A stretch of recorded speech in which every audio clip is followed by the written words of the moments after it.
It's time for Lumberjacks!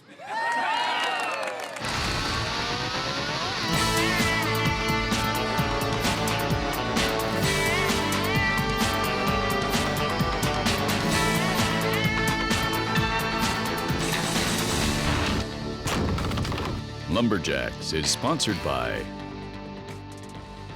Echo, only professional grade with 5-year warranty. Crown, protect, maintain, save. K100, for all your gas-powered equipment, make water burn. Yamaha, rev your heart.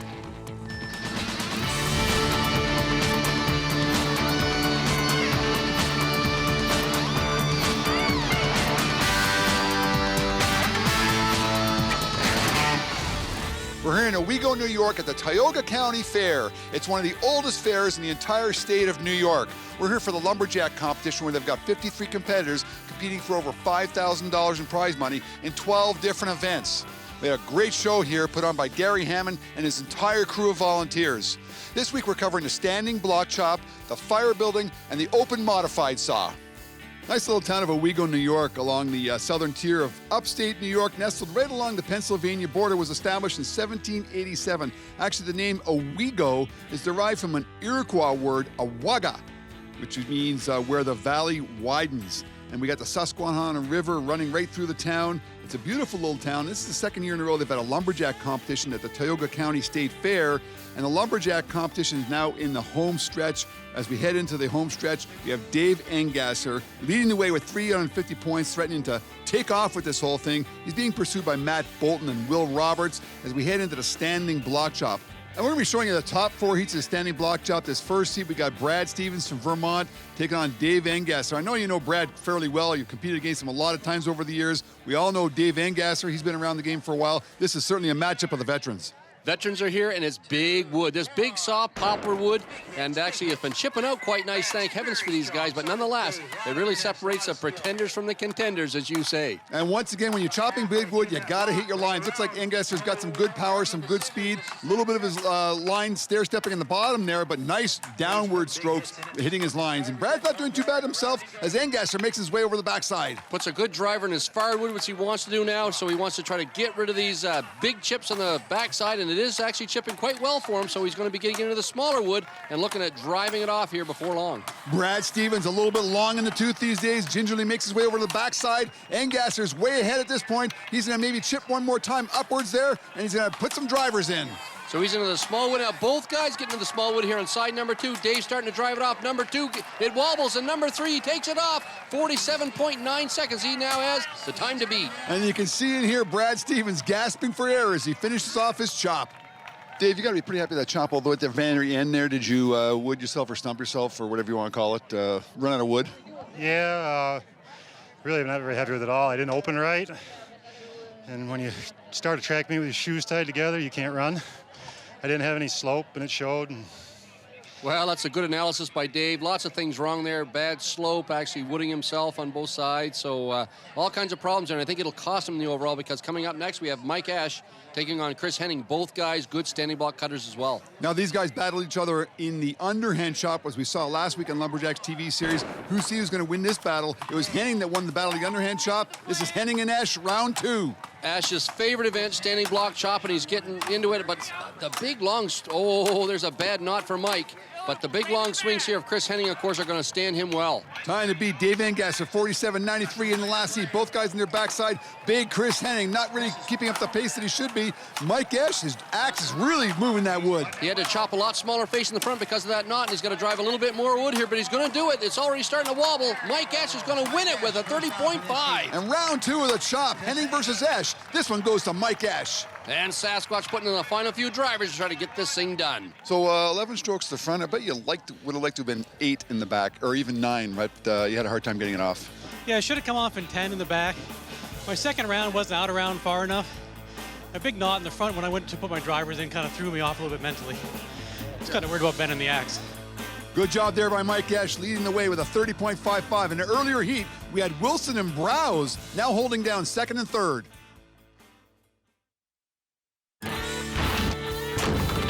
We're back in Owego, New York at the Tioga County State Fair. A fantastic competition, now in its second year for the Lumberjack competition. Here's show organizer Gary Hammond. Gary, it's not the first time you've run a show. I know it's only the second time here in Owego, but just tell me, what are the successful elements of running a good Lumberjack competition? Well, mainly you're looking to please the crowd. The spectators are the people that came to the competition. They're the people you have to keep happy. So everything that we do is to make sure that they enjoy the experience. But you have to have the wood together, you have to have all the facilities in place, and of course, all of the New York State Lumberjacks Association, their equipment, all their manpower. It'd be impossible to do a show without them and without the support of the local community. Obviously, Tioga State Bank sponsored the competition. We had a new sponsor this year with Echo Chainsaws, and we're really happy to have everybody on board. The amount of work that was done and the effort put forth by the community and by the association was excellent. We're changing gears from chopping into sawing. We're hitting into the men's single bucket total. We're going to be watching the top 4 heats. This first heat, Kevin Moynihan taking on Trevor Beaudry. Talking about an event that's really taken off in the last 5 to 10 years, this single buck. Even we always used to watch double buck. Now it's the single buck saw because, of course, one man runs them, and everybody's getting good blades now, and the times are close. It can be a grueling event, especially when you got 18 inches round of white pine. Kevin Moynihan running a JP Mercier saw on the left-hand side. Look at that saw cutting wood. Trevor Beaudry had a hard time getting his saw going. He's actually a great single buck sawyer. You see, he's running good technique here, but he's not going to catch Stumpy, as Stumpy has trouble at the end. Well, he could have been a second or two faster. He had to go back and saw off that last remaining 1/2 inch or so, and that's definitely going to cost him a little bit of money. Yeah, pretty good cut there. I see you just got a comment from Andy Schreiner talking about all the wood being there. Most important is you get it all cut, right? Correct. I want to thank Mr. Jewett, Dave Jewett, for the saw, JP for filing it, and it was a good cut. I broke out at the bottom, but I cut all the wood. It's all that matters. I got the complete disc. Well, a good cut there by Kevin Moynihan with a 16.28. We still have 3 strong heats to go, and I'm guessing it's going to fall this next heat, possibly in this next heat. Chris Henning taking on Will Roberts, a couple of guys from New York. Well, they're both tall men, and they have big, long strokes, which is exactly what you're looking for in the single buck event. Well, 18 inches round of white pine is no easy feat. This is a marathon. These guys have got to have a little bit of endurance. They've got to have saws that are working, and a little bit of a hang-up there by Will Roberts as he buckles the saw. And it's going to cost him a little bit because Chris Henning is motoring through the last bit of this cut, and he's got it down in 13 seconds flat. That's going to be a tough time to beat as we head into the last 2 heats and 4 more sawyers. Great race there with Will Roberts. You got Stumpy as a wedger giving you some lubrication there. Just tell me how your cut went in general. I mean, you use a lot of strength. Yeah, I do. I think I get a little too much over the saw and put a little bit too much weight on the saw. It went off slow off the start, but I try to take a little weight off the top and off the top, and started speeding up towards the bottom of the cut. So. You watch how the guys stand when they're doing the single buck here, Bill. You see that Chris Henning actually has his feet a lot closer together, which puts him up a long ways in the air, and he actually can lay that weight right on the saw. He actually saws much the same as guys down under with that big angle in his single buck. Well, here we go. A couple of guys, Mike Esch, Dave Engasser, don't quite have the height of Will Roberts and Chris Henning. 13 seconds of time to be set by Chris in the last heat.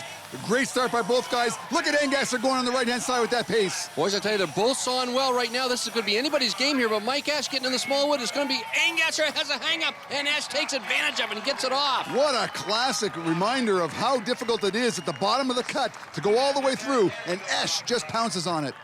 What a great race there with Dave Engasser. It was neck and neck right to the very end. He hung up. You were kind of flawless. So tell me about the bottom of your cut.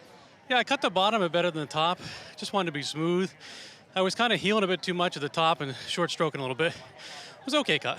It was a come from behind cut because Dave was ahead of you most of the way, but you picked it up when it mattered most. Yeah, he's a pretty good single bucker. I mean, he and I usually have a pretty tight race.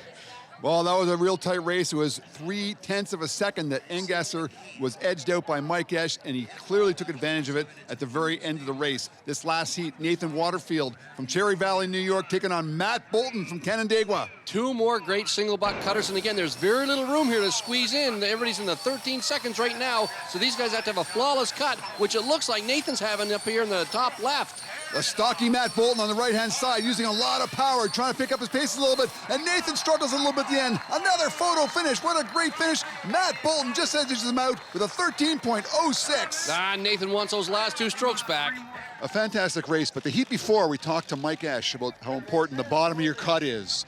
And, I mean, you would have won that handed. That was very close. We still haven't got the official results, but tell me about the bottom of your cut. Yeah, honestly, I that was a new saw that I was trying, and was cutting really well, but I think the whole time through the cut, I was thinking too much, and I wasn't sawing. And when I got into the bottom, I think I wasn't thinking. And yes, I didn't commit to the bottom. I didn't stay focused all the way through the bottom, flatten out and finish strong. And yeah, it definitely cost me. That hang is all of it, you know. Of any place not to lose concentration is when you're competing in New York State, because usually the times are close, as we see in the single buck scoreboard with Chris Henning sitting on top. Here we are back at the Lumberjack competition. We are headed into the home stretch. We're at the Tioga County State Fair in Owego, New York, and this next event is the water boiler. You refer to it, Rod, as the kettle boil, but this one here, a little bit of a difference here for the New York State Lumberjack Association. It is a competition only for the women. They wanted to add it a women's event. They added the water boil. We got 12 keen competitors. We got a Canadian team. We have 5 American teams, and it's going to be a great battle here as they try and boil 8 ounces of water.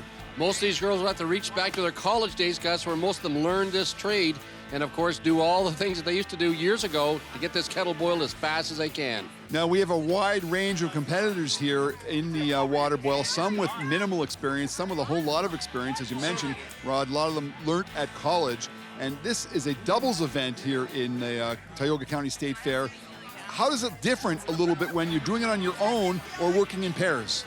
Working in pairs makes it a little bit faster. So typically you'd expect a faster kettle boil time when 2 people are doing it, because one's splitting the wood, the other person is building the fire. So usually that quickens things up a bit. Now, some of the tools of the trade we're going to talk about a little bit later when they get started. But one of the keys, of course, and it's up to the organizer, is they're given a block of cedar. And that can also vary as well. Sometimes people will cut the wood just a couple of months before, throw it in the sun, hope that it's dry. Others will take maybe a full year to kiln dry it or let it make sure it gets air dried and it's really dry. So how early in the game do you got to realize how damp or is there any moisture in the wood? When you lift your block, as soon as you're giving your block, lift it. If it's a light block of wood, you know there's not much. Oh, look at there. Somebody's using a draw knife here on that. Well, it's not a bad way to get some shavings. We're going to see if it's going to work out for them or not. And you can see some of the Americans, they actually wear toe guards because they hold the block like that, and they're cutting into their feet. But she, of course, got some safety wear on her shoes.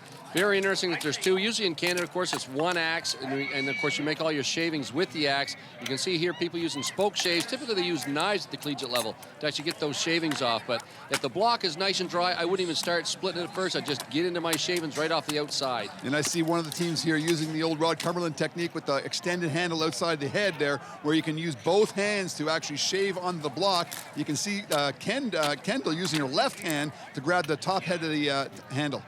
Good idea to actually use that extended handle, because a lot of times the girls have a hard time getting they don't have the upper body strength that a guy does, and usually they struggle a little bit getting those shavings off, and also with splitting the wood. So that's why you'll see the girls actually splitting into their toes, makes that a lot simpler, and also using this draw knife, again, makes it a lot easier for the girls to get those shavings off. Now, it's right around here that you're going to find out exactly the moisture content of your wood. If it takes off with a pile full of shavings, then you can now determine how fast you want, or how big and fast you want to build this fire. If it's really dry, you can maybe get straight to the pencil fins. If it's a little bit moisture, maybe you want a few more shavings. Excellent. Very good point, Bill. You're exactly right. And if you strike that match and put it in the shavings and they take off, start splitting pencils, and don't worry about the size. Right here you can see it's nice dry wood. They're putting on big pencils here on their kettle boil. That's great, because they know the wood's dry, and that actually will catch quick and create a lot of heat under the kettle for them. Now this team right here, that's Kara Stone on the left, Alexis Halstead on the right. They are local favorites, actually. Alexis is from the town of Owego, and they are doing some fantastic work there with their kettle on there, and now they're blowing. Maybe they should be adding up a little bit around the sides of the cans to keep the heat in. Maybe they're not doing enough. They're just getting to the blowing maybe too early. I agree 100%. I would actually build that right up around the top of the can before I started blowing. A lot of times if you start blowing too early, you can actually blow your fire out and actually hinder it from burning as quickly as you'd like. This one here, you see Melissa DeCantis actually has built about 5 layers before she put her kettle on. That's actually kind of overkill. I didn't put that on at the second level. Now the team of Kendall Edmondson and Lily Watloffer are having a hard time getting things going at all. There's our Canadian team, Melissa DeCantis and Emma Crossy, but they're not going to catch these guys right now, although they don't have anything built up around the side of the can. That's Kara Stone and Alexis Halstead doing really well, but they could lose this heat. They might lose it, but again, Bill, there's lots of wood underneath that kettle, which is really the key. And because they put big sticks underneath it, it's going to keep on boiling here, and I think they actually might get it. Well, Melissa's trying to get her fire going, maybe a little bit too late, I don't know, but she does have a lot more built up around the edge of the can. It's gonna contain the heat. We just reached the 3-minute mark, which is about the time when this water should be boiling over. When you get the kettle like this here, not much around the outside of it, you want to hope you have a lot of fire underneath of it because it's going to have to push it right at the sides of the can. And here it comes. You see it's holding a little bit because it wasn't around the outside, but there it is. 3 minutes and 13 seconds for our first place team. And there it is, the local favorites, Kara Stone and Alexis Halstead win the water boil. So here in Owego, New York, at the Tioga County Fair Lumberjack competition, you are allowed to use a spoke shave. Is that an advantage? I don't know. I usually just use a knife, but for this, I used a jaw shave. But I don't say it was an advantage. I think it's the same as a knife. Okay, you know, absolutely. It helped you out. And just tell me what your strategy is and where you learned how to do fire build / water boil. My strategy was just to get sticks going as quick as I can over to her and get that fire built. You know, as soon as I got enough sticks, I'm going to hold the can and she's going to blow. We got to keep building as it goes. I learned to fire build from Finger Lakes, and she learned to build from Alfred, and we're worst enemies, really, at college, so. So you've been on the college circuit a little bit. Yeah, for 3 years. Well, I think that's the most cedar I've ever seen not burned in a kettle boil in my life. On the scoreboard, though, Stone and Halstead take over the Canadians for first place. We're back here in Owego, New York at the Tioga County State Fair and the Lumberjack competition, and we are headed into the last event of the overall competition. It is called the Hot Saw, the open modified saw. It's the anything goes chainsaw rod, and we're gonna be showing you the top 5 heats. You've got to love the hot saw, hot saw, hot saw, and starting things off, Will Roberts is taking on Trevor Beaudry. Both these guys fairly new at the hot saw event, so it'll be interesting to see how they make out. And we're sticking with the trend of the trembling aspen here as the wood of choice, but this time it's 3 cuts, down, up, down, of 15 inches round. 15 inches round, and obviously the bike saws usually have an advantage over the chainsaws. And here we go, Will Roberts doing a great job. He's got 3 cuts on the ground. Trevor Beaudry still trying to get his saw started. Nice conservative cut there by Will Roberts, puts 3 down in 6.8 seconds. And Beaudry still doesn't have a saw running. Pretty flawless there, but I saw you took a couple of seconds to get your saw up to our high RPMs, right? Yeah, I don't really know why. I've only had it for a year, and I've only been running it this season, and it's slow to get going, but once it gets going, it rips pretty good. Well, 688 is a pretty good time here in the hot saw competition. We still have 8 competitors in 4 heats here, and we got a veteran team right now, a veteran pair of competitors. Tim Keach, who's won a lot of competitions, and one of the favorites going into any hot saw competition, Chris Sikora. Chris is really smooth in the start, really good at getting the cookies off, so it's going to be good to watch. He does have a little bit of a hesitation getting into the wood. And a hesitation on his upcut as well. Chris Sikora really slow on this one as he clocks in, and with a 7.55, he's not going to win it as Will Roberts still leads with 6.88 seconds. 2 very uncharacteristic cuts for these 2 guys. Are usually the top of the heap, lots of trouble. Now, you're one of the top guns here in the hot saw, but you can't be happy with that performance. You took a little bit of time to get into that second cut. Yes, I did. I put a new tune-up in the motor. I'm still learning how to make it run really good. So I'm relearning the motor. So because I'm relearning the motor, I took it easy. I just said, let's get 3 safe on the ground. They're paying back 10 places. I know I may not take first, but hopefully I'm in the top 5. If I'm in the top 5, I'll be happy. But there's still a lot to be learned with the new setup I got.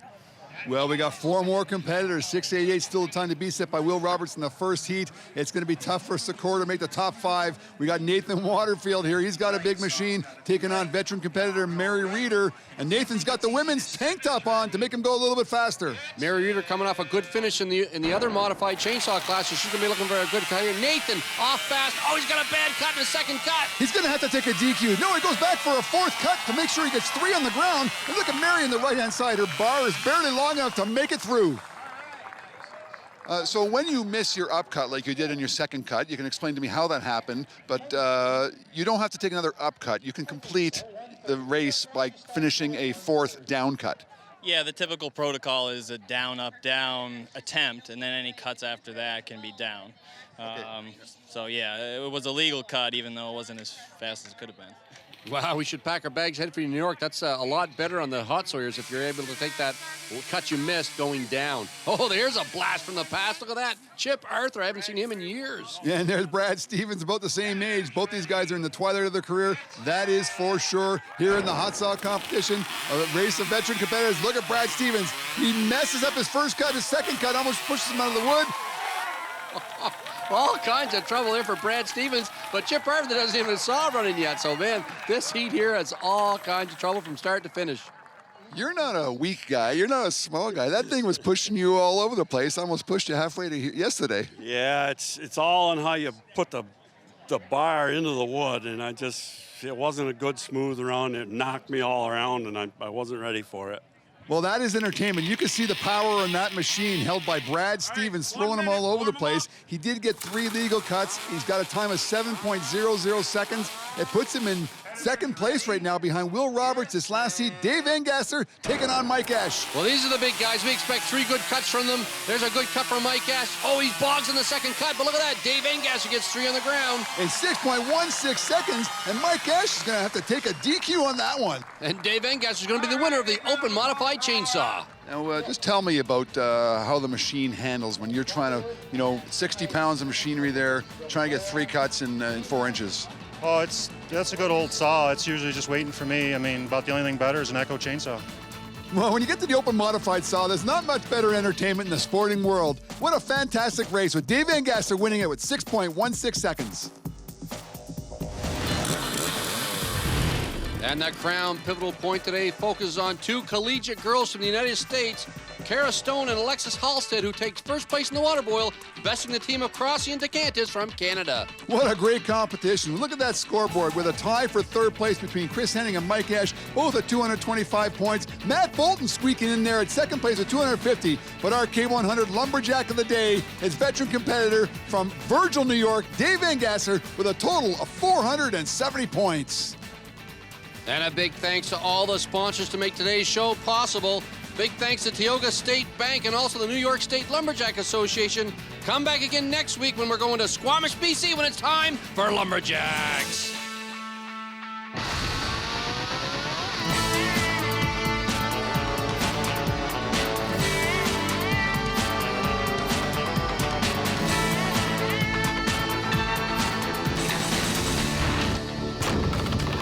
Lumberjacks is sponsored by Echo, only professional grade with 5-year warranty. Crown, protect, maintain, save. Quick Dam, the new alternative to heavy sandbags. Yamaha, rev your heart.